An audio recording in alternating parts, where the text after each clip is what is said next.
তুমি কি জানো প্রতিদিন মাত্র 1% ভালো হলে 1 বছর পরে তুমি আগের থেকে 37 গুণ শক্তিশালী হতে পারো?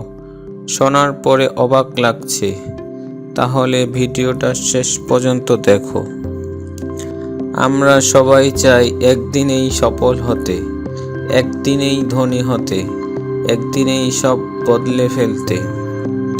কিন্তু বাস্তবতা হলো বড় পরিবর্তন একদিনে আসে না। ছোট ছোট পরিবর্তন প্রতিদিন হলে একদিন বড় ফল আসে। ধরো, আজ তুমি একটু অলস, আজ পড়তে ইচ্ছে করছে না, আজ নিজেকে উন্নত করার মতো মন নেই। কিন্তু তুমি যদি প্রতিদিন মাত্র 10 মিনিট বেশি পড়ো, একটা ভালো অভ্যাস যোগ করো, একটা খারাপ অভ্যাস বাদ দাও, তাহলে সেটাই হলো 1% উন্নতি। শুনে রাখো এই কথাটা, 1% উন্নতি মানে ছোট কিছু না, এটা হলো ভবিষ্যতের জন্য বিনিয়োগ। প্রতিদিন 1% ভালো হলে 30 দিনে তুমি 30% ভালো। 6 মাসে তোমার মাইন্ডসেট বদলে যাবে। 1 বছরে মানুষ তোমাকে চিনবে নতুনভাবে।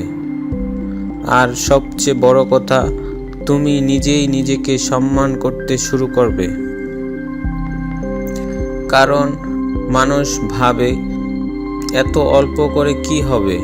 এই চিন্তাটাই তোমাকে থামিয়ে রাখে। যারা সফল তারা বড় কাজ দিয়ে শুরু করে না, তারা শুরু করে ছোট কিন্তু নিয়মিত কাজ দিয়ে। আজ তুমি ছোট হতে পারো, আজ কেউ তোমাকে গুরুত্ব নাও দিতে পারে, আজ তোমার অবস্থান দুর্বল হতে পারে, কিন্তু মনে রাখো, যে মানুষ প্রতিদিন নিজেকে একটু ভালো করে, তার সামনে সময়ও একদিন হার মানে। আজ থেকেই সিদ্ধান্ত নাও, আজ 10 মিনিট হলে নিজের জন্য দাও, আজ একটু হলেও ভালো হও, আজ কাউকে না, নিজেকে জিততে শেখো। কারণ প্রতিদিন 1% ভালো হওয়া মানেই একদিন 100% বদলে যাওয়া। ধীরে চললেও সমস্যা নেই, থেমে যেও না। কারণ প্রতিদিন 1% ভালো হওয়া মানুষরাই একদিন ইতিহাস তৈরি করে।